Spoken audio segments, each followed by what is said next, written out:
Four star of destiny. ये जो किताब में वैसे तो पब्लिश नहीं हुई है, लेकिन इसकी जो चर्चा है कि इसमें कुछ कई ऐसे राज खोले गए हैं, क्योंकि ये अब एक रणनीतिक बात नहीं रह गई थी। ये पूरा का पूरा जो था, ये देश का इन्वॉल्वमेंट हो गया था। इस तरह की चीज़ें क्या आम जनता के बीच में आनी ठीक है? देखिए, इसमें सच्चाई है। मेरा कहने का मतलब है, ये तो इतिहास का हिस्सा है। अब जो 1962 की जो लड़ाई थी, उसमें जो हेंडरसन ब्रुक की किताब लिखी गई थी, वो भी एक इस तरह का दस्तावेज है जिसको कि इन लोगों ने जो है वो सार्वजनिक नहीं किया है अभी तक। जो हमारे देश के लिए लड़ रहे हैं और जो राजनीति में आके सिर्फ जो एक दिन के लिए पद पर बैठा और अगले दिन निकल जाए उस पद से, तो भी उसकी जिंदगी भर की पेंशन पक्की हो गई। अब सर, हम लोग जो है लोकतंत्र हैं। लोकतंत्र में जो सरकार में है, सत्ता में है, जो यहाँ के हमारे सांसद हैं, जो हमारे विधायक हैं, यही जो है वो प्रदेश को और देश को चलाते हैं। इनकी इच्छा के ऊपर निर्भर है। एक इनके अंदर एक सत्ता की, जिसको कहते हैं कि अहंकार है सत्ता का, जो है कि हम अपने लिए कुछ भी कर सकते हैं। कुछ ही टाइम पहले आपने अंकिता भंडारी हत्याकांड के जो ऊपर भी कार्य कर रहे थे आप लोग, इसमें मुख्यमंत्री जी अपने आप जो है वो इन्वॉल्व हैं। अब वो कैसे, ये मैं बहुत बड़ी बात कह रहा हूँ और सार्वजनिक कह रहा हूँ और आपके स्टूडियो में कह रहा हूँ। क्या हिंदू खतरे में है या मुसलमान खतरे में है इस देश के अंदर? कोई भी धर्म, मतलब आपको लगता है कि कोई खतरे में है? साहब, कोई खतरे में नहीं है। हम लोगों की जो है, हिंदुओं की संख्या 80% है, इनकी लगभग 14% संख्या है। तो ये इस तरह के कानून आपको ऐसे नहीं लगते कि ये आपस में ही लड़वाने वाले हैं? अरे सर, ये करवा देंगे ये तो इस तरह से। मतलब आज की तारीख में किस दिन ग्रह युद्ध हो जाए, कोई कुछ नहीं कह सकता है।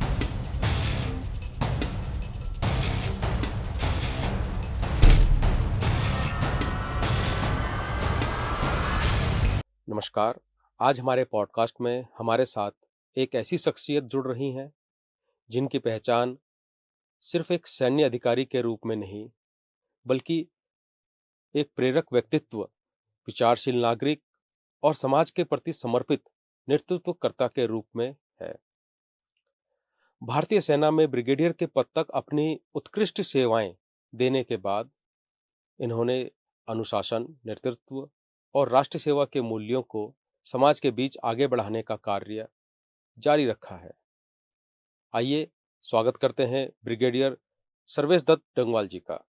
नमस्कार डंगवाल जी, आज के हमारे पॉडकास्ट में आपका बहुत बहुत स्वागत है। सर, जैसा कि आपका आर्मी में बहुत समय बीता है, वो आर्मी का जो समय था और आर्मी से रिटायर होने के बाद का जो समय है, आपको दोनों में कैसा अंतर दिखाई देता है? जी, मैं 1971 में मेरा कमीशन हुआ था और 2008 में मैं सेवानिवृत्त हुआ था। और 1971 की जो लड़ाई थी, उसमें हम लोगों ने जो है प्रतिभागिता करी थी। और आपने बड़ा अच्छा प्रश्न पूछा कि आर्मी का जीवन और उसके बाद जो है सेवानिवृत्ति के उपरांत जो है वो सामाजिक जीवन।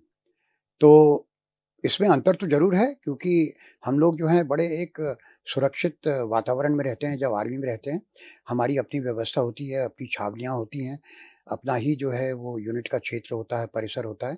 तो वो थोड़ा जो है वो अ, सामान्य समाज की जो स्थिति होती है, उससे थोड़ा-सा भिन्न होता है, थोड़ा-सा अलग होता है। और हम लोग जो हैं वो समाज की जो समस्याएँ होती हैं या दिक्कतें होती हैं, जो कि आम आदमी जिनके साथ जो है उसकी जिद्दोजहद रहती है, उससे भी हम काफ़ी हद तक जो है वो सुरक्षित रहते हैं।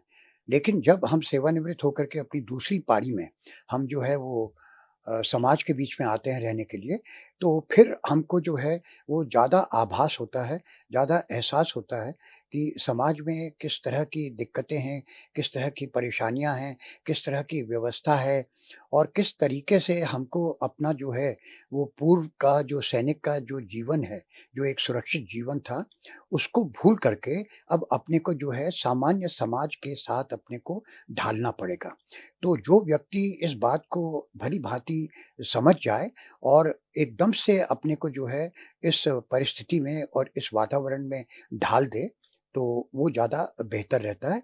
और हम जब सेवानिवृत्त होकर के आते हैं, तो हम ये भी देखते हैं कि जो राजनीतिक जो परिस्थितियाँ हैं, क्योंकि सेना में क्या होता है कि हमारे लिए राजनीति जो है, वो बिल्कुल जिसको कहते हैं कि उसके ऊपर हम किसी भी तरह का जो है वो अपनी विचारधारा जो है, वो नहीं बना सकते हैं, किसी को समर्थन नहीं दे सकते हैं। अपनी इच्छा अनुसार मत तो डाल सकते हैं, लेकिन हमारी कोई विचारधारा किसी राजनीतिक पार्टी से प्रेरित जो है, वो नहीं हो सकती और हम सार्वजनिक नहीं हो सकते हैं। अ, सेवानिवृत्ति के उपरांत जो है इसकी भी जागरूकता जो है हमारे अंदर आती है और हम उसमें प्रतिभागिता भी करने के लिए स्वतंत्र होते हैं। हम सामाजिक कार्य करने के लिए भी स्वतंत्र होते हैं, तो हमारे ऊपर किसी तरह का कोई प्रतिबंध नहीं होता है और अपनी जो हमारी परंपरा है और जो हमारी संस्थागत एक सोच है जिसको हम इंस्टीट्यूशनल मेमोरी बोलते हैं, उसके आधार पे हम संविधान के प्रति जो है वो प्रतिबद्ध रह कर के अपना जीवन जो है उसको व्यतीत करते हैं। सर, आपने आर्मी के अंदर इतना समय बिताया है, आपने बहुत कुछ देखा होगा। आपने बताया कि आप 71 की लड़ाई में भी थे और उसके बाद से लेकर कई सारे 2008 तक आर्मी ने कई बड़े-बड़े इवेंट्स को अंजाम दिया है। तो आप जैसे आप रिटायर हो गए हैं, तो आपको लगता है कि रिटायर होने के बाद उस समय के जो कॉन्फिडेंशियल बातें थी, उनका पब्लिक को जानना ज़रूरी है या नहीं? उनके लिए मतलब एक आम जनता के लिए अगर जो कॉन्फिडेंशियल बातें हैं, वो बाद में निकल के आएँ बाहर, तो वो क्या फ़र्क डालेंगे उनकी सोच पे? देखिए इसमें सबसे बड़ी बात ये है कि अगर कोई भी ऐसी बात है जो कि देश की सुरक्षा जो है, जहाँ तक उसका प्रश्न उठता है, तो वो तो जो है वर्जित है। अगर उसका जो है किसी भी तरीके से जो है देश की सुरक्षा के साथ जो है वो संबंध है, तो अगर आप किसी ऊँचे पद पे हैं, आपके पास कोई उत्तरदायित्व रहा है अपने व्यवस्था के अंदर, सेना के अंदर, तो आपको जो है अपनी सूझबूझ और अपने विवेक का परिचय देते हुए इन बातों को सार्वजनिक नहीं करना चाहिए, ये मेरी अपनी व्यक्तिगत सोच है। हालाँकि कुछ समय के उपरांत जो है 10 साल का जो काल है, उसके उपरांत जो है वो ये कहा जाता है कि ऑफ़िशियल सीक्रेट्स एक्ट जो है, जिसके बाबत आप अच्छी तरह जानते होंगे कि जो लोग भी नौकरी में होते हैं, उनको ऑफ़िशियल सीक्रेट एक्ट्स के अंतर्गत जो है, उनके ऊपर कुछ प्रतिबंध लग जाते हैं। और वो प्रतिबंध ऐसे होते हैं कि आप जो है, वो अपनी जो व्यावसायिक जो इन्फॉर्मेशन है, खबर है, उसको आप सार्वजनिक नहीं कर सकते हैं। तो ये आपके अपने विवेक की बात है, लेकिन आपके प्रश्न का स्पष्ट उत्तर देते हुए मेरा मानना ये है कि अगर कोई भी चीज़ जो आपकी नॉलेज में है, जो कि देश की सुरक्षा से संबंधित है और उसके ऊपर जो है दुष्प्रभाव डाल सकती है, तो उसको आपको सार्वजनिक नहीं नहीं करना करना चाहिए। चाहिए। जी। ये सर मैंने असल में ये इसलिए पूछा क्योंकि अभी आपने सुना होगा एक किताब का बड़ा ज़िक्र चल रहा है 4 स्टार ऑफ डेस्टिनी।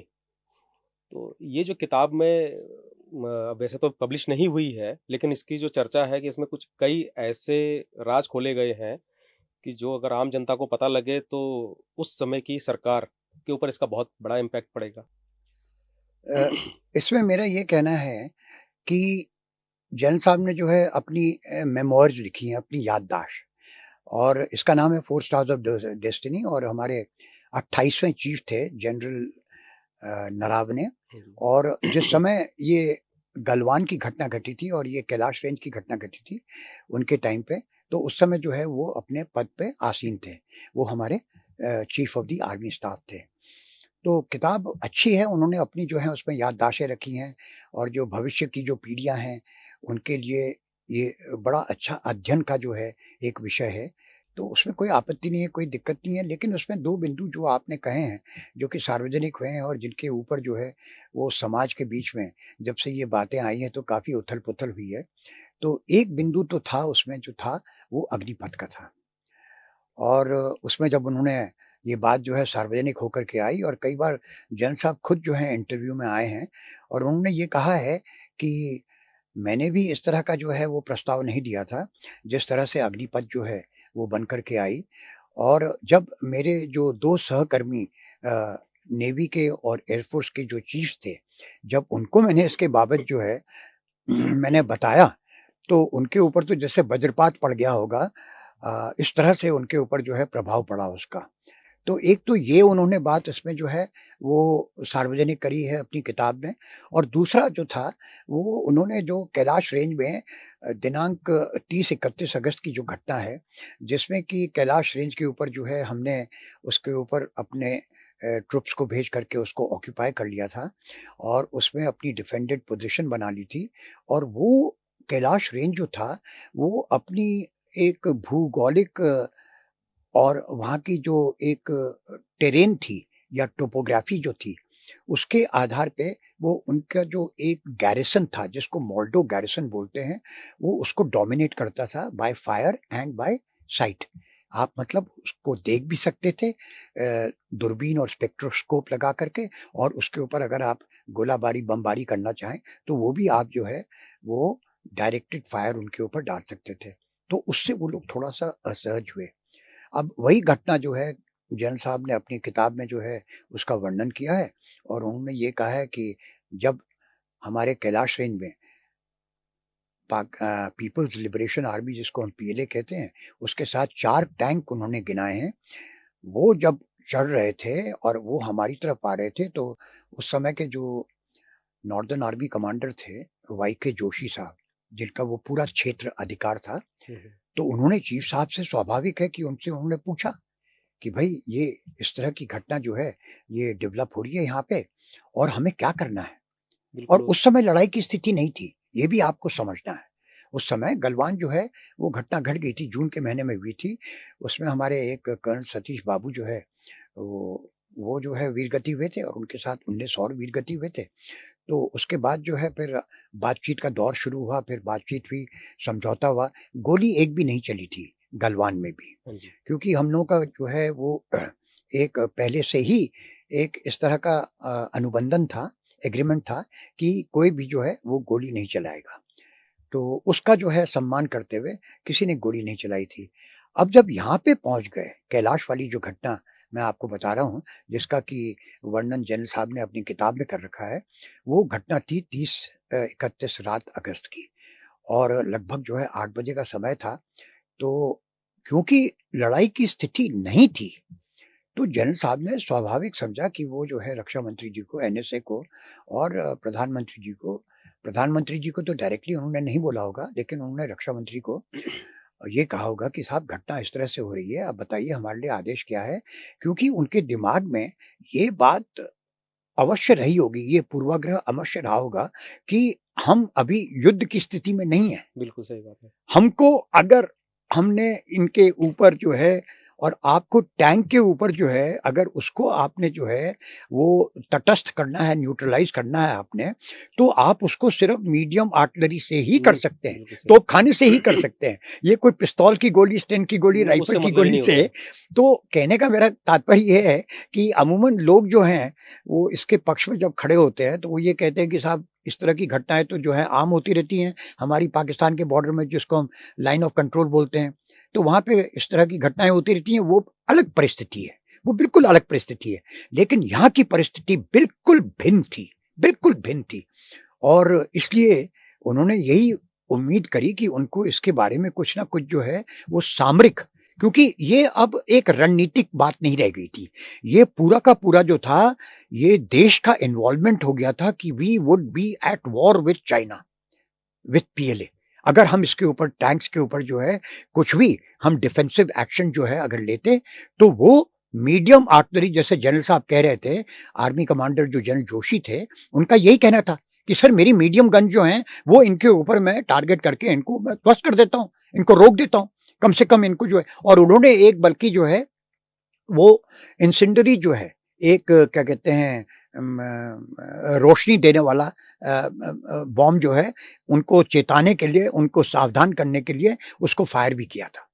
लेकिन उसके बाद भी जो है वो रुके नहीं। तो ये थी बात जो जनरल साहब ने वहाँ पे कही थी, और उनका व्यक्तिगत उसमें जो है ये एक अनुभव था, जिसमें उन्होंने कहा कि मैंने अपने को बिल्कुल अकेला पाया, और ये वास्तविकता हाँ, है। क्योंकि उनके एक आर्टिकल में मैंने ऐसा भी सुना पढ़ा है कि उनको रक्षा मंत्री जी ने बोल दिया था कि जैसा आपको ठीक लगे वैसा कर दो। वो बाद की बात है। वो हुई बात करीब 2 घंटे के उपरांत है। उन्होंने यही कहा, उन्होंने कहा ठीक है मैं जो है पता करता हूँ, क्योंकि रक्षा मंत्री भी अपने आप जो है वो निर्णय नहीं ले सकते हैं, और जैसा आप जानते हैं कि कैबिनेट कमेटी ऑन सिक्योरिटी होती है, ऐसी जो इतने मतलब ये कोई साधारण निर्णय नहीं है, ये बहुत विशिष्ट निर्णय है। It is a very very special decision. तो स्वाभाविक है रक्षा मंत्री अपने स्तर पे भी जो है उत्तर नहीं दे सकते हैं। रक्षा मंत्री को he will have to get back to the prime minister. Prime minister probably will have to again consult the NSA, और प्रॉब्ली अगर कैबिनेट कमेटी ऑन सिक्योरिटी का उन्होंने जो है वो उसको आहूत नहीं किया है, तो कम से कम टेलीफोन से बातचीत करके जो है उसके ऊपर जो है उनकी प्रतिक्रिया जो है वो भी समझ सकते हैं। तो उनको जो है वो प्रधानमंत्री जी से जो है इसके बारे में निर्णय लेना था कि सर अब ऐसी स्थिति बन रही है, करना क्या है। तो उसमें जो है 2-2.5 घंटे का विलंब हो गया। अब आप समझिए कि परिस्थिति वो 2-2.5 घंटे कैलाश में तो टैंक कहां से कहां पहुंच जाते हैं। अब वो कैलाश रेंज पे टैंक चढ़ रहे हैं, उसके साथ उनकी इन्फेंट्री आ रही है और समझ में नहीं आ रहा है कि करे तो करे क्या। और इसमें जो है वो चीफ साहब के लिए बड़ा स्वाभाविक है कि वो अपने ऑप्स रूम में हैं वहां पे, और उनको जो है अकेले ही इसके ऊपर निर्णय लेना है कि मेरे को आर्मी कमांडर पूछ रहा है मैंने क्या करना है, मैं उसको उत्तर नहीं दे पा रहा हूं। तो उसमें फिर जो है 2 घंटे बाद जब राजनाथ सिंह जी ने उनको फाइनल जो है कल लगभग 10 बजे करीब जो है उनको टेलीफोन के माध्यम से ये आया कि प्रधानमंत्री जी से बात हो गई है, उन्होंने कहा है जो उचित समझो वो करो। और ये जो उचित समझो वो करो जो है आज की तारीख में जो है ये टैगलाइन बन गया है। सब लोग इसी का जो है उपयोग और प्रयोग कर रहे हैं, जो उचित समझो करो। तो मेरे को तो व्यक्तिगत तौर से ये लगता है कि इस पे जो है जरूर कुछ ना कुछ जो है और विस्तारित तरीके से, कुछ वृहद तरीके से इसके ऊपर जो है विचार मंथन होना चाहिए था। हालांकि हमारे ही समुदाय में, हमारा ही जो समुदाय है उसमें जो हमारे वरिष्ठ अधिकारीगण हैं उनका ये कहना होता है कि भाई चीफ साहब हैं, आप सेना के प्रमुख हैं, आप लीजिए जो आपको निर्णय लेना है। लेकिन मैं उनसे इस बात पे सहमत नहीं हूं, और इसका कारण बताता हूं। लोग जो हैं उदाहरण देते हैं 1967 में नथुला में इस तरह की एक घटना घटी थी, और वहां पे उस समय 17 डिवीजन थी जिसमें कि मेजर जनरल सगत सिंह जो थे वो जीओसी थे, और ईस्टर्न आर्मी के जो थे आर्मी कमांडर जो थे वो जनरल लेफ्टिनेंट जनरल मैनेकशॉ थे, जो कि बाद में फील्ड मार्शल बने थे, और 71 की लड़ाई जो है वो उन्हीं के अधीन जो है वो लड़ी गई थी। तो वहां पे भी इसी तरह की घटना बनी थी, लेकिन वहां पे परिस्थिति अलग थी क्योंकि वो हमने एरिया जो था वो ऑक्यूपाई कर रखा था, और हमको वो बोल रहे थे कि इस इलाके को तुम छोड़ो, ये इलाका हमारा है। वहां पे बड़ी अनिश्चितता है। जो बॉर्डर है ना, जिस तरह से हमारा पाकिस्तान के साथ इंटरनेशनल बॉर्डर है या हमारा लाइन ऑफ कंट्रोल है, उस तरह की जो है वहां पे कोई निश्चितता नहीं है, बड़ी अनिश्चितता है। तो अपने ही अवधारणा के आधार पर जो है वो लोग जो है उसको अपने क्षेत्र को, अपने बॉर्डर को वो मानते हैं। तो हम भी जो है मानते हैं कि ये क्षेत्र हमारा है, और उसके विपरीत वो भी मानते हैं कि हमारा क्षेत्र ये है। लेकिन उस समय जनरल सगत सिंह ने ये एक्शन लिया था, हालांकि उनको आदेश मिले थे अपने सीनियर कमांडर से। उनके सीनियर कमांडर जो थे वो जनरल जगजीत सिंह अरोड़ा थे, और उन्होंने ये कहा था कि तुम वापस हो जाओ, तुम उस इलाके को, नथुला का क्षेत्र था ये, और उससे कहा था कि तुम पीछे हट जाओ। लेकिन जनरल साहब नहीं हटे, और उसके परिणाम स्वरूप ये हुआ कि आज की तारीख में हम नथुला पे बैठे हुए हैं, हम नथुला पे हैं। तो वहां पे जो है परिस्थिति जो थी वो इस तरह की थी। यहाँ पे जो थी वो परिस्थिति इसलिए भिन्न थी कि हमारा समझौता हो रखा था नो फायरिंग का।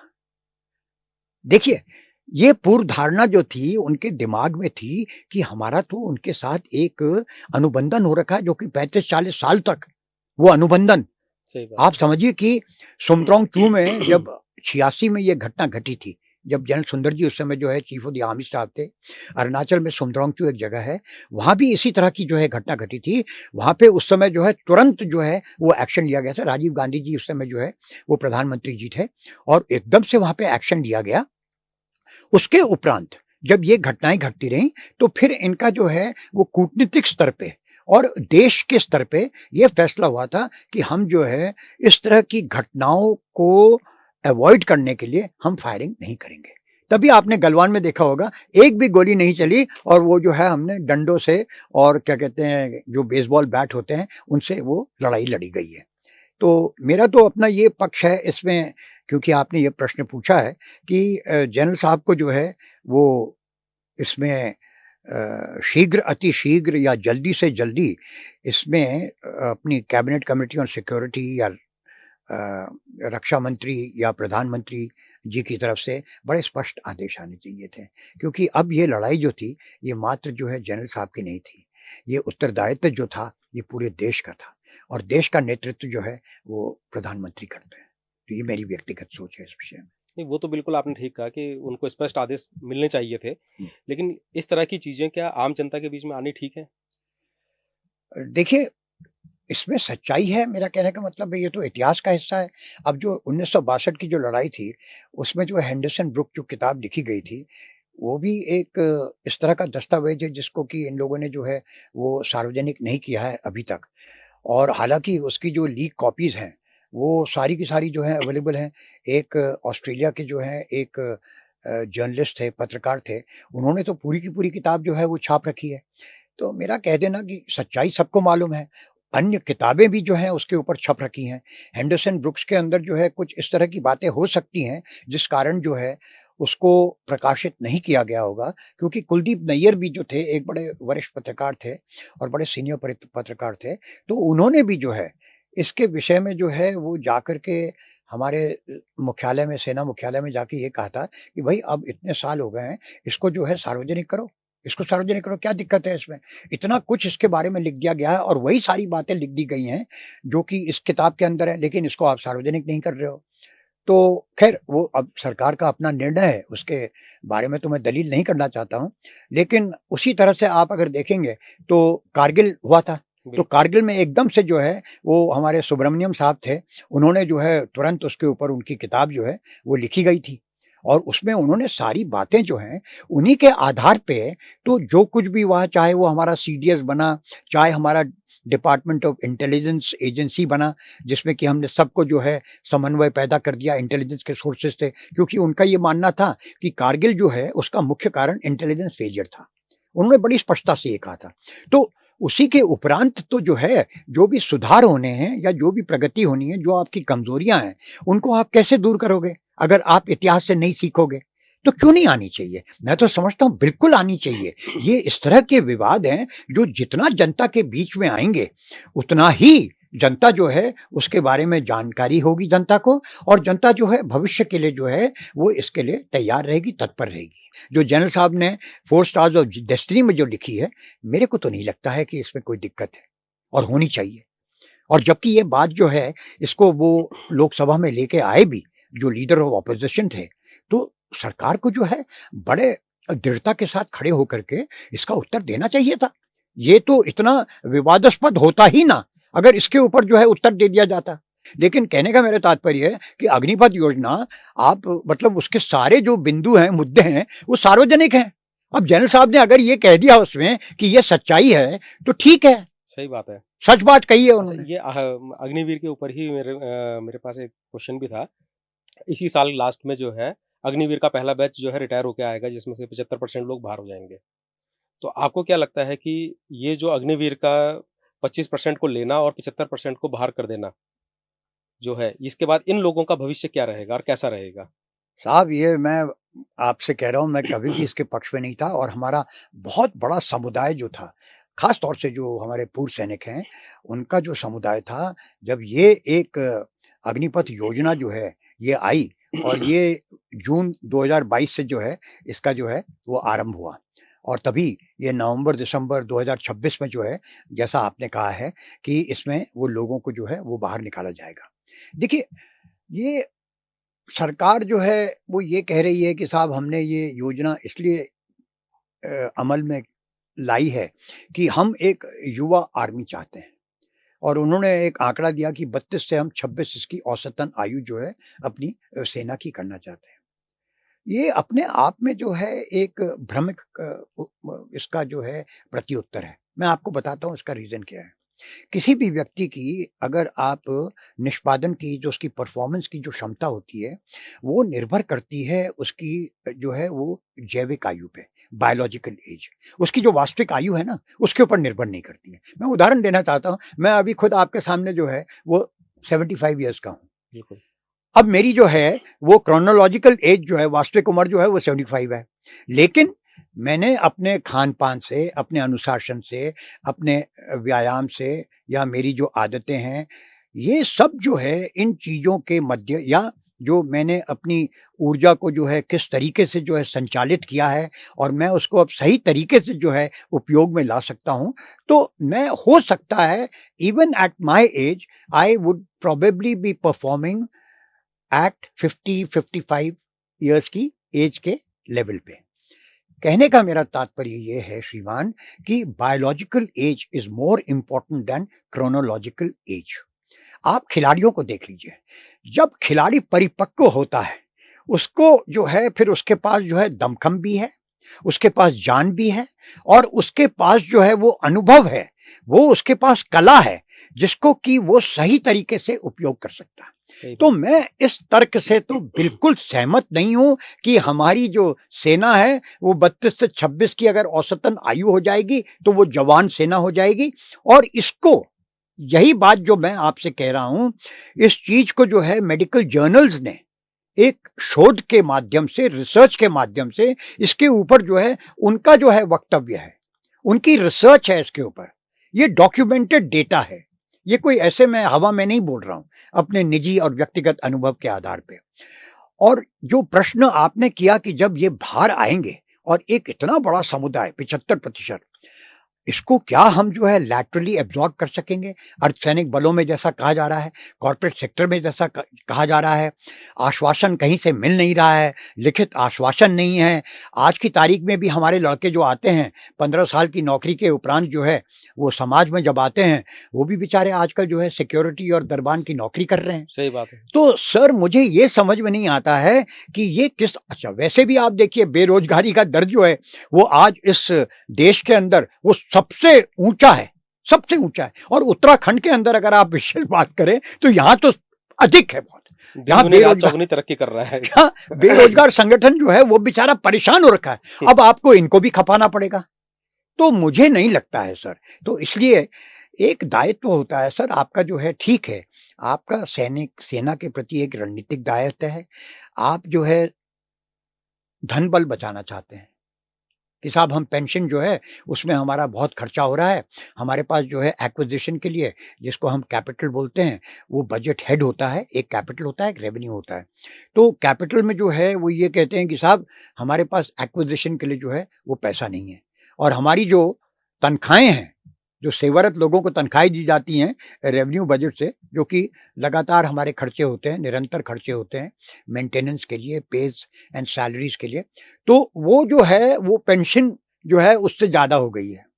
ये ओआरओपी की वजह से जो सरकार ने 1 रैंक 1 पेंशन का जो इन लोगों ने हम लोगों को दिया, और जो कि हमको ऑथराइज था, कोई किसी ने हमारे ऊपर कृपा नहीं करी, किसी ने कोई एहसान नहीं किया, ये हमारे टर्म्स मिलना चाहिए था, टर्म्स ऑफ सर्विस में था ये कि हमको जो है वो समान जो है पेंशन मिलेगी।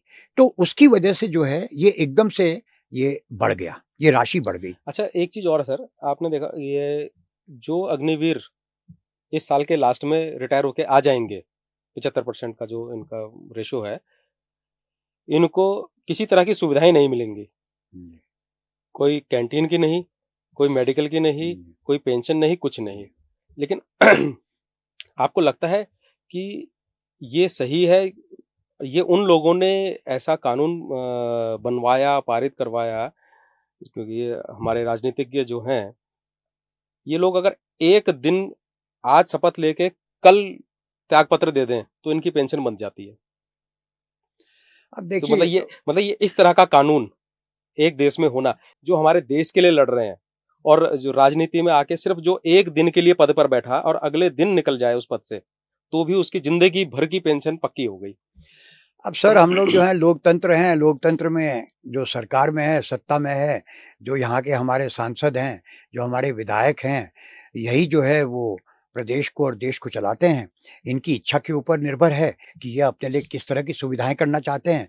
अब ये तो सर्वविदित है, आपने जो प्रश्न किया है उस उत्तर उसी के अंदर है, उसी के अंदर उसका उत्तर है कि आप देख लीजिए कि इस तरह की जो है एक इनके अंदर एक सत्ता की, जिसको कहते हैं कि अहंकार है सत्ता का, जो है कि हम अपने लिए कुछ भी कर सकते हैं। और आप देश की सुरक्षा के लिए, मतलब ये बहुत बड़ा विषय है ये कोई साधारण विषय नहीं है श्रीमान। और आपने हाल फिलहाल में सुना होगा कि अभी-अभी बजट हमारा 1 तारीख फरवरी को जो है, उसमें जो है क्या कह रही हैं हमारी जो वित्त फाइनेंस मंत्री जी। मिनिस्टर हैं, उन्होंने ये कह दिया है कि जो आपके हैंडीकैप्ड लोग हैं, जिनको कि किसी तरीके की जो है उनको कोई मेडिकल उनको जो है वो किसी भी तरह से कंडीशन डिसेबल्ड हैं। जी, डिसेबल्ड हैं, अगर उनको मेडिकल कंडीशन हुई है, तो अगर वो सर्विस कर रहे हैं, तो वो जो है वो पेंशन उसके जो डिसेबिलिटी पेंशन होती है, उसके अधिकार नहीं होंगे। और जो लोग उनको जब बोर्ड आउट कर दिया जाता है क्योंकि उनके जो है इस तरह की जो है वो डिसेबिलिटी हो गई है कि वो अब फ्यूचर में सर्विस नहीं कर सकते हैं, सिर्फ मात्र जो है उनको ही मिलेगा। उनका कुछ वो था कि जो उनका टैक्स रिबेट थी, उसी की बात उसको कर रहा हूँ हटा सर, दिया, उसको उसी की। खत्म कर दिया। पहले सर यही था, मैं वही कह रहा हूँ ना, इनकम टैक्स में जो है उनको नहीं चार्ज होता था। अभी जो है वो इनकम टैक्स जो है चार्ज के लिए, और इसमें क्या बचाओगे तुम? और लोग हमारे जो हैं मतलब आर्मी कमांडर, हमारे तो 2 चीफ आप समझिए, एक सैम मैनेकशॉ खुद 8 गोलियां पेट के अंदर जो लगी थी सेकेंड वर्ल्ड वॉर में, और जनरल टैपी रैना, उनकी एक आंख जो थी पत्थर की थी और वो चीफ बने। और उसी तरह से हमारे आर्मी कमांडर्स थे, पंकज जोशी थे, एक हमारे और थे क्या कहते हैं विजय ओबरॉय। तो ये सब जो लेकिन है मेरे को तो समझ में ये नहीं आता कि ये संख्या जो मेडिकली डिसेबल्ड जो लोग हुए हैं आर्मी में, इनकी तो संख्या बहुत कम है। इनसे कितना पैसा सरकार को मिल जाएगा, इतना कितना रेवेन्यू इकट्ठा कर लेगी सरकार? सर कुछ नहीं, नगण्य बिल्कुल, मैं कह तो रहा हूं आपको, बेवकूफी है। मतलब इन्होंने जितनी अपवाद इसकी वजह से जो है, और इन्होंने जो है बद्दुआएं जो हैं वो सैनिक समुदाय की, और खास तौर से जिन लोगों ने अपने प्राण देने के लिए जो तत्पर हैं देश के लिए, जितनी बद्दुआएं उनसे इन्होंने ली हैं इस फैसले को लेकर के, और अन्य और फैसले लेकर के, जो भी जो है वो हमारे सैनिकों के हित के लिए नहीं है, तो बहुत ही दुर्भाग्यपूर्ण है। इसको हम कहते हैं पेनी वाइज पाउंड फुलिश, कि आप जो है वो 1% बचाना चाह रहे हैं और 100% जो है उसको आप व्यर्थ कर रहे हैं। ये उस तरह की सोच है। वैसे सर ये जो विधायक पेंशन वाला जो था मामला, और ये मैंने पूछा इसी वजह से था क्योंकि मैंने सुना है कि अभी पिछले कुछ समय से आप भी एक कोई पार्टी तैयार कर रहे हैं, आप लोग कुछ मिलकर। हाँ, हम लोग का ये था कि सैनिक समुदाय जो है वो एक काफ़ी संख्या में है। उत्तराखंड एक सैन्य बहुल प्रदेश भी है, और लगभग 2 लाख यहाँ पे जो हैं वो पूर्व सैनिक हैं, और हर साल जो है वो लगभग 6,000 सैनिक जो हैं वो हमारे क्या कहते हैं सेवानिवृत्त होकर के आते हैं। और इसलिए हमने ये कहा कि जिस तरह की उत्तराखंड की मैं खास तौर से बात करूँगा कि 2020 में इसका निर्माण हुआ था, और सैन्य बहुल्य प्रदेश होने के नाते, और इनके सैनिकों के जो हैं लगभग जो है करीब 120 संगठन, 120-140 संगठन हैं इनके उत्तर गढ़वाल मंडल में, कुमाऊँ मंडल में। तो ये था कि अगर ये एकजुट हो जाएँ तो क्यों नहीं? ये क्यों नहीं जो है, इनके अंदर योग्यता है, दक्षता है, अनुशासित वर्ग है, इनके अंदर नेतृत्व क्षमता है, पढ़े लिखे लोग हैं, अनुभवी लोग हैं, परिपक्व हैं, पेंशन से पोषित हैं, अपनी पूरी जो परिवार के प्रति जो अधिकांश ज़िम्मेदारियाँ होती हैं, उनको इन्होंने जो है वो पूर्ण कर दिया है। बच्चे अपने सेटल हो गए हैं या उनकी पढ़ाई वगैरह ख़त्म हो गई है और अपना घर वगैरह बन गया है। तो अब जब समाज में जब आ गए हैं, तो फिर समाज के लिए कुछ करने के लिए इनको प्रेरित करने का एक मकसद था। तो ये अपने संगठनों के माध्यम से ये सामाजिक कार्य तो कर ही रहे हैं, लेकिन राजनीति जो है आखिरकार अगर उसको हम परिभाषित करें तो समाज की सामाजिक और आर्थिक जो स्थिति है उसको सुधारना, और उसमें जो है उसको प्रगतिशील बनाना, यही राजनीति है। तो इसमें नुकसान क्या है? तो कोशिश तो हमारी थी और उसमें हम प्रयासरत हैं। अब जहाँ तक उत्तराखंड का प्रश्न उठता है, क्योंकि अब समय बहुत कम है, क्योंकि 2027 को जो है यहाँ पे इलेक्शंस होने साल वाले भर हैं, भी नहीं बचा अब तो। टाइम भी नहीं है, तो इसलिए हम लोग प्रयासरत हैं। लेकिन भविष्य के गर्भ में क्या है ये तो कोई कह नहीं सकता, लेकिन मैं इसके प्रति जो है वो काफ़ी प्रतिबद्ध हूँ कि इन सैनिकों को जो है मैं लामबंद करके, और इनको इस विचार और इस धारणा की ओर इनको मैं ले जाने का प्रयास करूँगा कि ये एक राजनीतिक पार्टी का गठन करें। क्योंकि यहाँ की जो पब्लिक है, उनकी सैनिकों की ईमानदारी की वजह से उनके ऊपर बहुत विश्वास और आस्था है। बिल्कुल सर।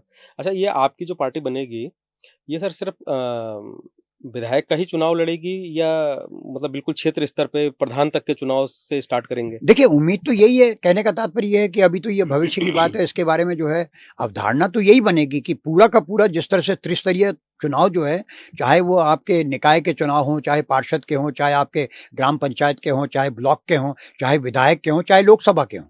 कहने का मेरा तात्पर्य ये है कि जब आप किसी चीज़ का गठन करते हैं, तो आप जो है आपकी सोच तो बिल्कुल ऊपर होती है। सबसे जो आखिरी मंजिल है, उसको आप सोच करके जो है अपनी योजना बनाते हैं। अब कितना हम लोग सक्षम होते हैं, कितना सफल होते हैं, वो बात की बात है। लेकिन अवश्य आपके प्रश्न का उत्तर देते हुए मैं ये कहना चाहता हूँ कि बिल्कुल नीचे ग्रास रूट उसको हम कहते हैं, ग्रास रूट लेवल से हम ऊपर जाने का प्रयास करेंगे। बिल्कुल सही बात है। वो सफाई भी तभी हो पाएगी अच्छे जी, से। जी, जी बिल्कुल ग्रास रूट से करेंगे तो जी, ऊपर तक क्लीन तभी हो जी, पाएगा। जी, जी, नहीं तो स्थिति तो वही जी, बनी के रह जाएंगी। जी, जी, जी। अच्छा सर, आपके अभी कुछ ही टाइम पहले आपने अंकिता भंडारी हत्याकांड के जो ऊपर भी कार्य कर रहे थे आप लोग, उसके बारे में कुछ बताइए, इसमें कि आपका क्या देखिए, चल रहा है? अंकिता भंडारी हत्याकांड अभी आप लोग सभी जानते हैं, 3.5 साल हो गए हैं लगभग। और एक सैनिक होने के नाते, एक पिता होने के नाते, एक नागरिक होने के नाते, एक वरिष्ठ अधिकारी होने के नाते जो है, ये बहुत ही हृदय विदारक घटना घटी है। और मैं इसको और घटनाओं से भिन्न क्यों बोलता हूँ, कोई भी अगर जो है इस तरह की घटना घटती है, जैसे आपने देखा होगा हाल में ही जो है, अभी यहाँ 3 या 4 यहाँ पे इस तरह की घटनाएँ, हत्या की बिल्कुल। घटनाएँ जो हैं, अभी वो 4-5 तो अभी हाल-फिलहाल में ही हो जी, गई हैं। जी, वो घटना हो गई। तो हर एक घटना जो है, जिसमें कि इस तरीके से किसी की जान ली जाती है, ये हृदय विदारक है। ये बहुत ही दुर्भाग्यपूर्ण है, इसमें कोई शक नहीं है और मैं उसकी भर्त्सना करता हूँ।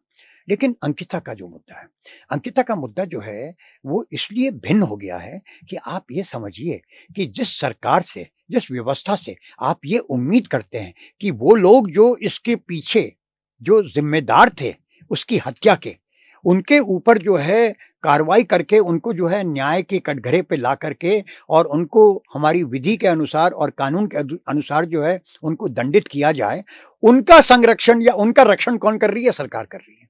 तो ये व्यवस्था और अपराधी, ये उनका अगर गठबंधन हो जाएगा, तो आप ही समझिए कि फिर आम पब्लिक जो है वो कहाँ जाएगा? सही बात है। कहाँ जाएगा? और अंकिता का दोष क्या था सर? उसने ना कहा। उसने अपना जो है स्वाभिमान, अपना आत्मसम्मान, अपना आत्मगौरव, उसको बरकरार रखते हुए उसने झुकने से मना कर दिया। उसने ना कहा और वो ना जो है, वो उसकी जो है, वो हत्या का कारण बन गया। तो उससे हम लोग जुड़े हुए हैं। अभी तक हम समझते हैं कि अंकिता को पूर्ण न्याय नहीं मिला है। हालाँकि 3 लोग जो हैं, वो मई 2025 में उनको आजीवन कारावास जो है वो सुना दिया गया था, लोअर कोर्ट जो है कोटद्वार का। लेकिन मैं ये समझता हूँ कि अंकिता को पूर्ण न्याय नहीं मिला है और मुख्यमंत्री जी ने 9 जनवरी को बताइए आश्वासन दिया कि जो अंकिता के माता-पिता ने अपने पत्र में लिखा है कि अंकिता भंडारी को जो है वो सीबीआई जाँच के आधार पे और जो कि सुप्रीम कोर्ट के एक सिटिंग न्यायाधीश की निगरानी के अंतर्गत जो है जाँच होगी, उसी को हम मान्य मानेंगे और वही हमारी इच्छा है। और उसपे वो अपनी संस्तुति दे देते हैं और उसके उपरांत जो है वो फिर सार्वजनिक है वो सारी बात कि किस तरह से वो गोलमाल कर रखा है। किस तरीके से वसंत विहार थाने में जो है वो एक असंबद्ध व्यक्ति, उसका कोई लेना एक ना देना दो, उसके एफआईआर के ऊपर जो है, और आज की तारीख में मेरे ख्याल से जो सीबीआई ने एफआईआर उठाई है 0006 2026 9 जनवरी 2026, उसके आधार पे जो है वो जांच होगी, जिसमें कि जो मुख्य लोग थे जिनकी वजह से अंकिता की हत्या की गई। देखिए कानून की भाषा में एक शब्द होता है, बड़ा इंपॉर्टेंट शब्द है, मेंस रिया। मेंस रिया का मतलब होता है मोटिव। किसी भी चीज का मोटिव क्या था? भाई आप और मैं यहाँ पे बैठे हुए हैं और मान लीजिए कोई घटना घट जाती है, तो उसका कुछ ना कुछ तो आधार होना चाहिए ना। बिल्कुल। उसका कारक का कुछ ना कुछ तो आधार होना चाहिए। तो आधार वो लोग थे, जो लोग उससे स्पेशल सर्विस मांग रहे थे और आपने उसको ही जो है पूरा का पूरा जो है दरकिनार कर दिया। तो इसलिए ये एक न्याय की लड़ाई है, समाज की लड़ाई है, लड़कियों के सुरक्षा की लड़ाई है। हमारी कोई भी बेटी, बहन, और हम लोग तो हिंदू संस्कृति के हैं या भारतीय संस्कृति के हैं, हम लोगों के यहाँ जितना मान-सम्मान हम अपनी महिलाओं को देते हैं, चाहे हमारी बेटी हो, चाहे माता हो, चाहे बुज़ुर्ग हो, चाहे हमारी बहुएँ हों, है ना? हमारी घर की बहू का अगर आचरण थोड़ा सा भी खराब हो जाता है तो हमारे लिए सबसे बड़ा कलंक बन जाता है सर वो। ये हम लोगों का सिविलाइजेशन है, ये हम लोग की संस्कृति है। ये तो तो भारतीय ये संस्कृति है ही। तो ये क्या करना चाह रहे हैं हमारे बच्चों को, हमारी बेटियों को क्या करना चाह रहे हैं ये? तो इसलिए सर मैं इसके विरोध में खड़ा हूं और मैं किसी भी हद तक जाना होगा तो मैं समाज के साथ और जिन लोगों ने जो है इसके विरुद्ध जो है वो अपनी मुहिम छेड़ रखी है, अभियान छेड़ रखा है, उसके समर्थन में मैं खड़ा होकर के अपना पूरा योगदान और उसमें प्रतिभागिता करूंगा। अच्छा सर, आपको लगता है कि अगर अंकिता भंडारी हत्याकांड के ऊपर तुरंत निर्णय ले लिया जाता और उसका विद इन 6 मंथ रिजल्ट भी आ जाता और जो गुनाहगार थे, किसी भी तरह के गुनाहगार, सबको सजा मिल जाती, तो जैसा वर्तमान में आपने देखा, अभी एक ऋषिकेश में ही एक बेटी का जो है वो हत्या कर दी गई। कुछ ही दिनों पहले हमारे देहरादून में ही यहाँ पे भी एक बिटिया की हत्या हो गई है। तो इस तरह के प्रकरण दोबारा देखने को मिल पाते क्या? ये बड़ी स्वाभाविक चीज़ है क्योंकि आपको याद होगा निर्भया कांड हुआ था और निर्भया कांड के बाद जो है वो कुछ जस्टिस वर्मा के अधीन जो है वो गाइडलाइंस बनी थी और उसका जो है काफ़ी समाज के ऊपर प्रभाव पड़ा था। आप बिल्कुल सही कह रहे हैं कि अब इसमें सबसे बड़ी बात जो एक मैं छूट गया, मतलब मैंने आपको नहीं बताया, इसमें मुख्यमंत्री जी अपने आप जो हैं वो इन्वॉल्व्ड हैं। अब वो कैसे? ये मैं बहुत बड़ी बात कह रहा हूँ और सार्वजनिक कह रहा हूँ और आपके स्टूडियो में कह रहा हूँ। जो व्यक्ति यहाँ का मुखिया है वो आदेश दे रहा है अपने यमकेश्वर के विधायक को कि आप जो है उसको ध्वस्त कर दीजिए, बुलडोजर चला दीजिए वहां। अब आप बताइए जो सीन ऑफ क्राइम है, और आप कैसे कह सकते हैं कि वनंतरा और उस बेटी का कमरा जो है वो सीन ऑफ क्राइम नहीं है? पूरी की पूरी घटना जो है वो योजना जो है वो वहीं से तो शुरू हुई है। सारे हमें तार नहीं, वहीं से जुड़े हुए हैं। पूरा का पूरा तार वहां से जुड़ा हुआ है और इस तरह की बेवकूफी। अरे भाई, आप अच्छे खासे पढ़े लिखे व्यक्ति हो, मैंने सुना लखनऊ यूनिवर्सिटी से आपने पोस्ट ग्रेजुएशन कर रखा है, हैं? आप सार्वजनिक जीवन में, सामाजिक जीवन में इतने साल से हो, आपको क्या इतना नहीं मालूम है कि सीन ऑफ क्राइम जो है उसके साथ आप किसी तरह से छेड़छाड़ नहीं कर सकते हैं? और आप बड़ी खुशी में एक ट्वीट कर रहे हैं और आपकी जो यमकेश्वर की विधायक हैं रेणु बिष्ट, वो भी जो है आपकी अनुपालन जो आपके आदेश का उन्होंने किया है उसके ऊपर जो है वो वाहवाही आपसे ले रही हैं और आप भी उनकी जो है पीठ थपथपा रहे हैं। वाह साहब वाह, कमाल हो गया। तो आपने जो प्रश्न पूछा था उसी का मैं उत्तर देना चाहता हूं। समाज के बीच में जब हम इस तरह के कड़े कदम उठाते हैं तो जरूर समाज के ऊपर कहीं ना कहीं संदेश जाता है और समाज के ऊपर प्रभाव पड़ता है और व्यवस्था भी जो है वो चाक चौबंद हो जाती है। अब यहाँ पे आप पुलिस की आप स्थिति देखिए, पुलिस जो है वो एक न्यायिक यहाँ पे व्यवस्था है। अब वो खुद जान रही है कि ये सब गलत चल रहा है, वो एसआईटी भी जानती है कि उसको किस तरीके से ये आदेश दे दिए गए थे कि भैया कहीं ना कहीं जांच को इस तरह से सरसरी तौर से किया जाए कि इसकी जो सच्चाई है, और सच्चाई कहाँ है? मेंसरिया में, कि इसका मोटिव क्या था। और मोटिव में कौन है? वो बड़े बड़े लोग, उस पार्टी से संबंधित वो बड़े बड़े लोग हैं, उनको आपने बचाना है। तो आपने पूरी व्यवस्था को आपने जो है वो इस तरह से जो है उसके साथ छेड़छाड़ कर दी है कि वो सच्चाई जो है वो उजागर ना हो सके। तो आखिरकार पुलिस बल जो है वो भी तो आपके और मेरी तरह है। जब वो ये देख रहा है कि इस तरीके से जो सत्ता जिसके अधीन वो लोग यहाँ पे प्रदेश के अंदर काम कर रहे हैं, अगर वही जो है गुनाहगारों का जो है अगर वो संरक्षण कर रही है तो फिर वो भी जो है स्वाभाविक है उनके अंदर भी उस तरह की जो है एक प्रतिबद्धता अपनी जिम्मेदारी के प्रति, वो भी जो है फिर कहेंगे कि हम भी जो है वो बहती गंगा में हाथ धो लेते हैं, जहां अपराध हो रहा है वहां से हम भी कुछ उगाई कर लेते हैं, हम भी जो है कुछ कमाई कर लेते हैं। तो ये पूरा का पूरा इस चीज को लोगों को समझना चाहिए कि पूरी व्यवस्था जो है वो इससे बिगड़ जाती है। तो हो सकता है कि ये जो घटनाएं घटी हैं 5 दिन के अंदर, जो ये 3 महिलाओं के, खासतौर से ऋषिकेश में, विकास नगर में, पलटन बाजार में ये घटना, कल ही जो है एक और घटना हुई जिसमें कि उस बेटे की जो है शर्मा की, चलिए वो तो अलग एक विषय था, पर आप देखिए ना किस तरीके से दिन दहाड़े 10:30 बजे सुबह तिब्बती मार्केट है जहां पे पूरा ट्रैफिक चल रहा है, वहां पे जो है उसकी हत्या हो जाती है। तो ये पहले नहीं होता था वो सर। भी सीएम साहब के आधा किलोमीटर के, उस समय सीएम साहब शायद मेरे ख्याल से सचिवालय में थे। अच्छा, और वो आधा किलोमीटर का एरिया है वो। तो उतनी सर दूरी यहाँ पे तो जो है खुलेआम गोली चल रही है। सर अब मैं आपसे यही तो कहना चाह रहा हूँ कि ये लोग क्यों नहीं समझ रहे हैं कि अगर इस तरह से ये संरक्षण देंगे, क्योंकि ये संदेश जो है सब जगह जा रहा है, ये संदेश सब जगह जा रहा है, समाज देख रही है और उनको मालूम है कि हम किसी ना किसी तरीके से जो है, अगर हमको मान लीजिए वो कारागार में डाल भी देते हैं तो कहीं ना कहीं से हम जो है वो पत्ती लगा करके जो है आज की तारीख में जो है बेल जो है वो कोर्ट्स दे देती हैं बेल। तो तो आजकल के गुनहगारों को ये मालूम है कि हमारी जो कानून व्यवस्था है बहुत ही चरमरा रखी है। जी इससे बचना इस जो है बहुत आसान है। जी तो 4 दिन जेल में जाओ, उसके बाद बाहर आ जाओ और जी फिर उसके बाद जी सालों साल जी जो है जी जी केस चलता रहेगा, बिल्कुल कुछ हो या ना हो, बिल्कुल बिल्कुल ज़िंदगी निकल जाती है पूरे आदमी बिल्कुल की। बिल्कुल।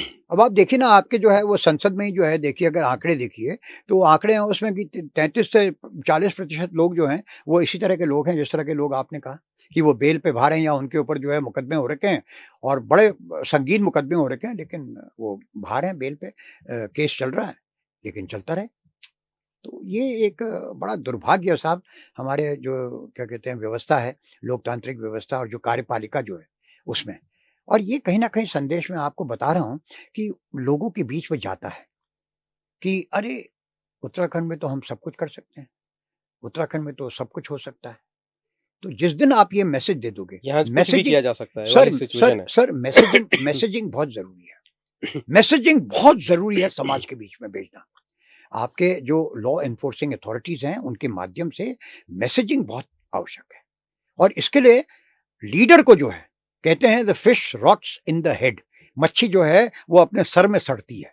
तो अगर आपकी लीडरशिप जो है, जो शीर्ष लीडरशिप है, अगर उसके ऊपर ही इस तरह का जो है वो शक रहेगा, तो आप मेरे को बताइए फिर आपको किस तरह से न्याय व्यवस्था मिल पाएगी प्रदेश के अंदर। अच्छा सर, ये जो लीडरशिप है, इससे मेरे को आपकी पार्टी के बारे में फिर से मेरे को याद आ गया कि आपकी पार्टी भी जो है, जैसे कि और पार्टियां इस समय कर रही हैं कि कोई भगवा रंग लेके चल रही है, कोई कोई रंग लेके चल रही है। जो राजनीति आज की डेट में मेरे को जो दिखाई देता है, जो राजनीति है, ये बहुत ज़्यादा जातिवाद और धर्म के ऊपर चल रही है। तो आपकी पार्टी भी इसके साथ चलेगी या इससे दूर रहेगी? नहीं, नहीं, देखिए सबसे पहले तो अभी हम लोग प्रयासरत हैं, पार्टी बनाएँगे और हमारा तो बड़ा स्पष्ट है। अगर सैनिकों की पार्टी बनेगी, वो संविधान के ही अधीन बनेगी, धर्मनिरपेक्षता जो है, वो हमारा जो है वो सबसे बड़ा केंद्र होगा। हमारी पार्टी बिल्कुल संविधान के ही अंतर्गत जो है धर्मनिरपेक्षता, और जहाँ तक झंडों का सवाल है, रंग का सवाल है या किसी धर्म का प्रश्न उठता है या हिंदुत्व का धर्म उठता है, उससे हमको कोई लेना-देना नहीं। हम जो है, जो भी न्यायिक होगा, नैतिक होगा, संवैधानिक होगा, उसी के ही आधार पे जो है, वो हमारी पार्टी का जो है गठन होगा और वही हमारी विचारधारा होगी। हम किसी भी तरीके से धर्म को जो है, वो राजनीति से जो है, वो नहीं जोड़ेंगे, किसी भी तरह से। अच्छा, आपको लगता है सर कि आपका एक्सपीरियंस इतना बड़ा है, क्या हिंदू खतरे में है या मुसलमान खतरे में है इस देश के अंदर? कोई भी धर्म, मतलब आपको लगता है कि कोई खतरे में है? साहब कोई खतरे में नहीं है, हम लोगों की जो है हिंदुओं की संख्या 80% है, इनकी लगभग 14% संख्या है। बाकी जो सिख धर्म है या क्रिश्चियन धर्म है या जैन, बौद्ध, वो बाकी जो हैं वो 100% करते हैं इसको। ये तो एक अवधारणा बना रखी है, इस तरह की कोई बात है ही नहीं। धर्म अपने आप में जो है वो सौहार्द बताता है, वो मानवीयता बताता है, वो आपको ह्यूमैनिटी जो है कहता है कि सब पुरुष जो हैं वो एक समान हैं, सब लोग एक समान हैं। लेकिन जिस दिन आप ये धर्म को जो है, और वो ख़ास तौर से जो इनकी आरएसएस की जो सोच थी, जिसमें कि सावरकर जी 1920 में इस धारणा को लेके आए थे और उसको उन्होंने नाम दिया था हिंदुत्व। और एक होता है देशभक्ति और एक होता है राष्ट्रवाद। इन्होंने जो है वो क्या कर दिया है, हिंदुत्व को जो है, धर्म को ये राजनीति में लेकर के आ गए हैं। तो उसको हम हिंदुत्व से परिभाषित करते हैं। और इन्होंने फिर उसके बाद जो है वर्तमान में ख़ास तौर से 2014 के बाद जो है, इसको बोलते हैं कि बड़ा उग्र राष्ट्रवाद, जिसको मिलिटेंट नेशनलिज्म बोलते हैं हम, कि हम सही हैं, खत्म। देशभक्त कहता है कि हम देश को प्यार करते हैं, जो सही है वो सही है, हम देश के साथ खड़े हैं, हम संविधान के साथ खड़े हैं, हमारी मान्यताएं जो हैं समाज के अंदर उन मान्यताओं के साथ खड़े हैं, तो वो सब व्यक्ति जो है वो देशभक्त है। नेशनलिस्ट भी देशभक्त होता है, लेकिन वो उसको फिर एक बहुत आगे की दिशा तक जो है उसको धकेल करके लाता है।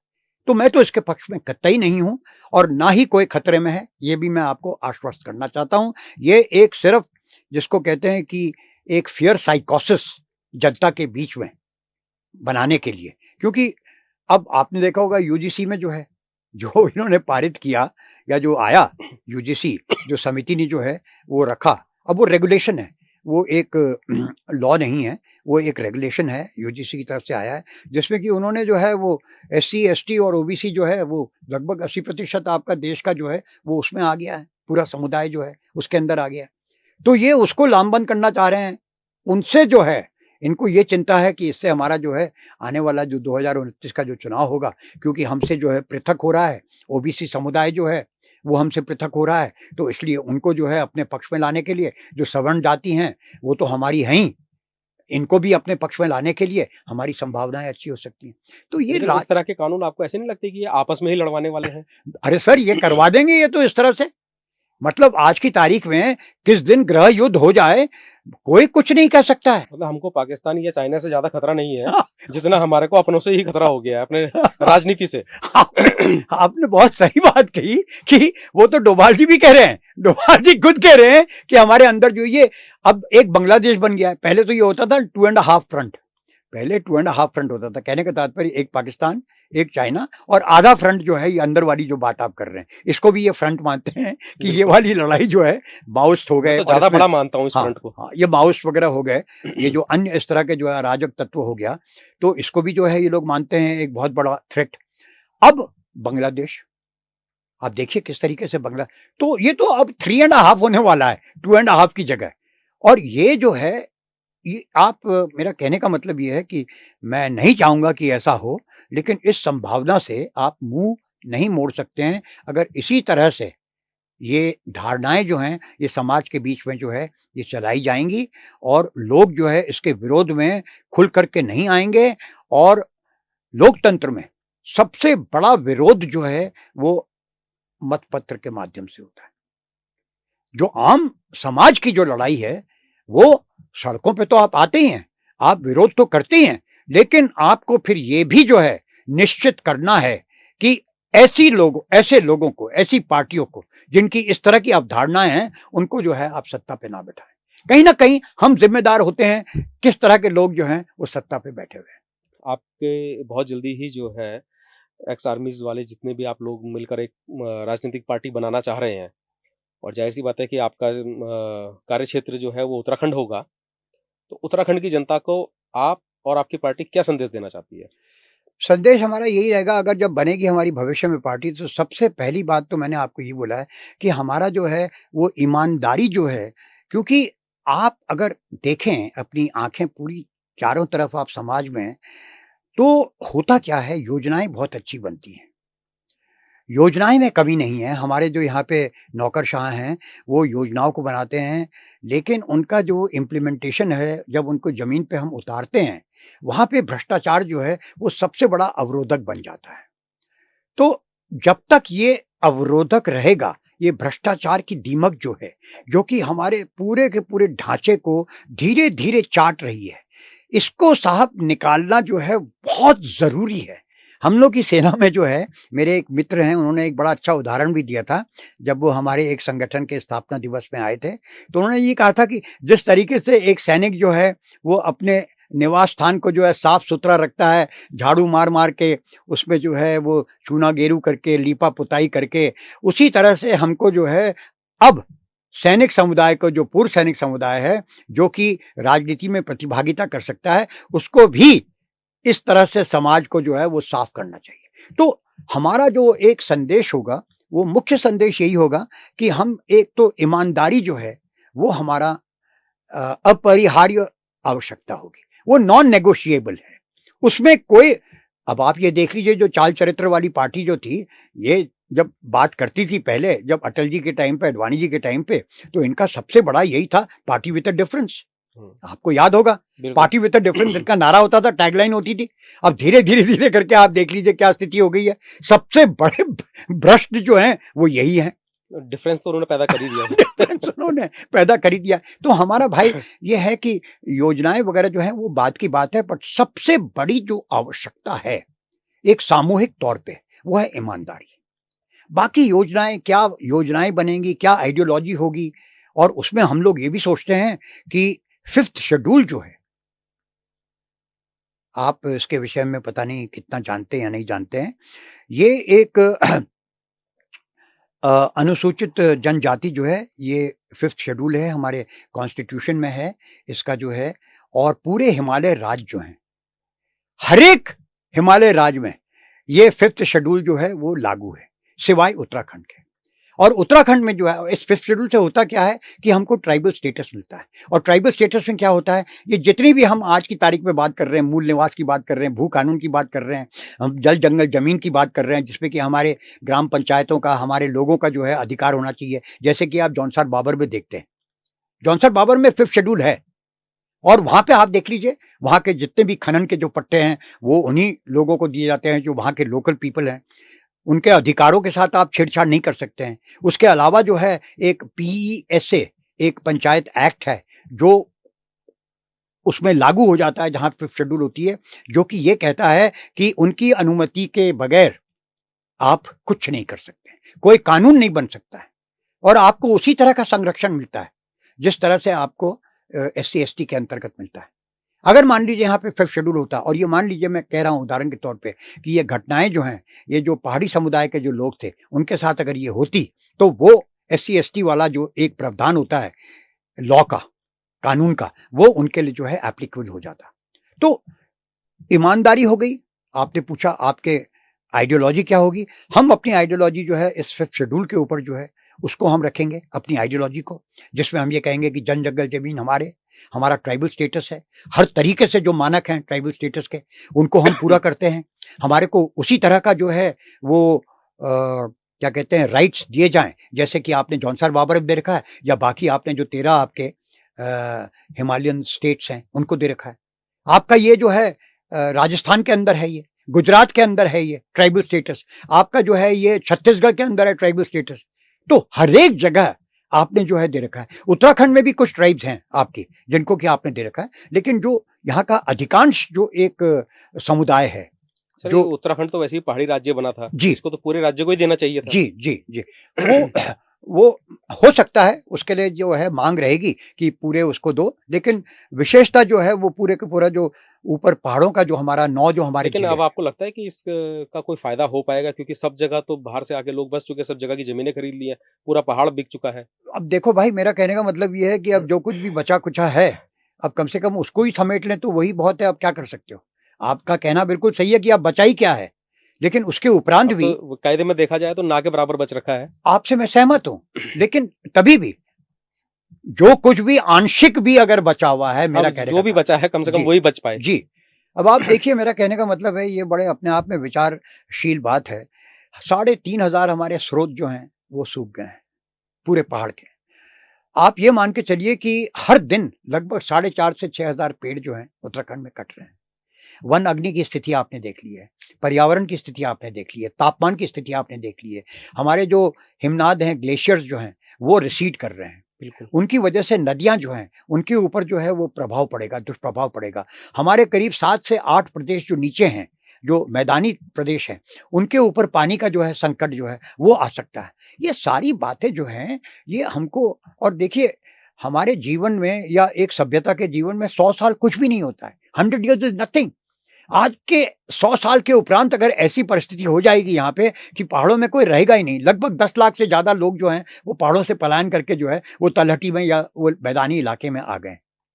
तो आपका जो मूल प्रश्न था वो ये था कि आपकी पार्टी का जो है वो आइडियोलॉजी क्या होगी। तो मैं अभी फिलहाल मैं यही कह सकता हूं कि ईमानदारी हमारा जो है वो एक सबसे बड़ा लंगर होगा, जिसको हम एंकर कहते हैं, जिसके ऊपर पूरा का पूरा एक धुरी उसी धुरी के ऊपर जो है वो पार्टी की पूरी जो है वो रणनीति और उसकी सोच, और दूसरा जो है वो फिफ्थ शेड्यूल जो मैंने कहा, क्योंकि मैं ये व्यक्तिगत तौर पे मानता हूं कि उत्तराखंड के लिए ये बहुत ही हितकारी एक बिल्कुल सर, योजना मैं तो होगी। चाहूँगा कि जो है आर्मी पर्सन्स की एक ऐसी पार्टी बने और यहाँ की जनता जो है, क्योंकि बहुत ज़्यादा संख्या जो है वो आर्मी बैकग्राउंड के ही है, तो वो लोग चुनें आप लोगों को, आप लोग चुनकर आएँ, सरकार बना पाएँ और जो चाहते हैं, जिस चीज़ की जो सोच है, वो ये जनता महसूस भी करे और देखे उसको होते हुए। क्योंकि जो वर्तमान की जो पार्टियाँ हैं, वो तो ऐसा कुछ नहीं कर रही हैं। जी, वो राष्ट्रीय पार्टीज़ हैं, और दूसरा जो है बात मैं अपनी अधूरी छोड़ गया।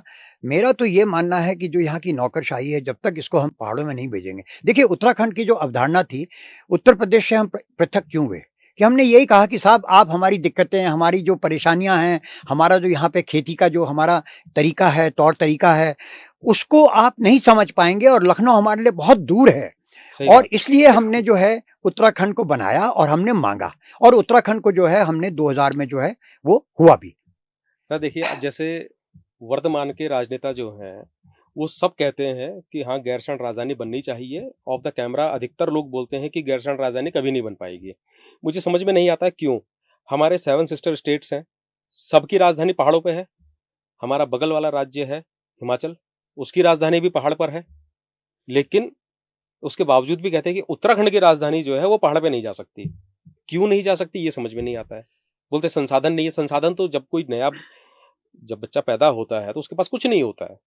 उसके लिए सारे संसाधन जुटाए जाते हैं। ये भी नया राज्य बना था, इसके लिए भी सारे संसाधन जुटाए गए। देहरादून भी राजधानी पहले तो नहीं थी, बनी, सब सारे संसाधन जुटा दिए गए। अभी भी जुटाए जा सकते हैं।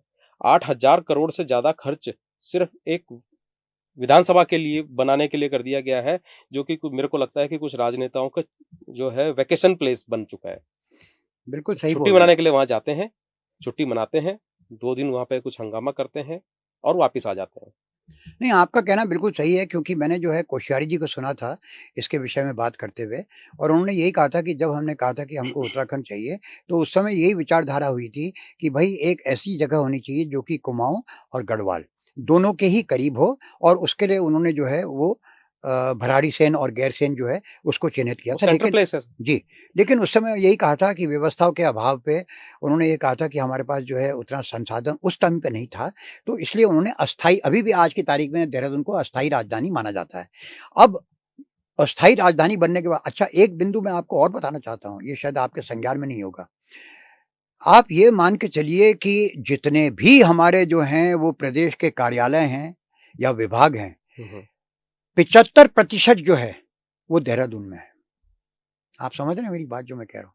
75% of the government departments are located in Dehradun. The balance are located in Udham Singh Nagar, Hardwar. Right? There is hardly anything which is there in the mountains. आपकी राजधानी वहां नहीं है, आपकी सेक्रेटेरिएट यहां बैठी हुई है, विधानसभा यहां बैठी हुई है, 8,000 करोड़ का आपने विधानसभा जो है वहां बना दी है, वहां 2 दिन के लिए आप जाते हैं, प्रस्ताव भी पारित नहीं होते हैं, वहां पे पानी की व्यवस्था नहीं है, आप वहां पे जाके देखिए क्या हालत हो रखी है। और नौकरशाही तो जो है वो बहुत खुश है, वो यहां से हिलना नहीं चाहता है। क्यों हिलेगा आप बताइए? बच्चों की शिक्षा हो गई, आपके सारे मॉल्स हो गए, आपके जो है एंटरटेनमेंट के जो है यहाँ पे सब संसाधन हो गए, आपके क्लब्स हो गए, आपकी जो है वो जॉली ग्रांट एयरपोर्ट हो गया, दिल्ली के आप नजदीक हो गए, तो हर तरीके से देहरादून जो है, बट देहरादून जो है वो पहाड़ की का जो चरित्र है उसको नहीं जो है वो परिलक्षित करता है, पहाड़ के चरित्र को परिलक्षित नहीं करता है। तो ये राजधानी तो गैरसैंण जानी होगी, अगर ये हम वास्तविक तौर पे इसको एक पहाड़ी, और उत्तराखंड है ही पहाड़ी प्रदेश, इसमें किसी को कोई शक नहीं होना चाहिए। 9.5 जिले आपके जो हैं वो लगभग, नैनीताल का आधा जिला जो है वो पहाड़ी है और आधा जिला तलहटी और मैदान का है, तो 9.5 जिले आपके जो है पहाड़ में हैं, बाकी बचे कुछ आपके 3.5 जो हैं वो 4 हाँ 4 जो हैं वो आपके प्लेन्स के हैं, तो फिर तो पहाड़ी राज तो है ही आपका, तो आपकी राजधानी वहां जानी चाहिए। आपने इतना बड़ा वहां पे ढांचा खड़ा कर दिया है, बना दिया है आपने, और उसके उपरांत भी, और वो कहा था उन्होंने, न्यायाधीश महोदय ने, नैथानी जी ने, मैठानी जी थे या नैथानी जी थे, उन्होंने कहा था कि ये जो है तुम लोगों ने बेवकूफ बना रखा है पब्लिक का, कांग्रेस आती है तो वो कहती है वहां जाएगी, मैं इसको निश्चित करूंगा। भाजपा आती है तो वो कहती है हमने ग्रीष्मकालीन बना दिया वहां पे। अच्छा, तुमने जनता का बेवकूफ बना रखा है, इतना पैसा तुमने खर्च कर रखा है। 100 लाख करोड़ उत्तराखंड के ऊपर जो है कहते हैं कर्जा है, उसको जो है इन्होंने चुकाना है, और उसके बाद आप उस विधानसभा का आप उपयोग नहीं कर पाते हैं। तो राजधानी तो गैरसैंण जानी ही होगी। और अगर हमारी पार्टी के बारे में आपने कहा था, तो तीसरा मुद्दा जो है वो गैरसैंण वाला मुद्दा रहेगा कि राजधानी गैरसैंण होगी, होनी भी चाहिए सर। होनी भी चाहिए। आज के पॉडकास्ट का सर बहुत बहुत धन्यवाद। थैंक यू सो मच, बहुत बहुत आभार। और आपने मुझे बुलाया, इसके लिए मैं आपका शुक्रगुजार हूँ, बहुत आभारी हूँ। धन्यवाद। जय हिंद। धन्यवाद।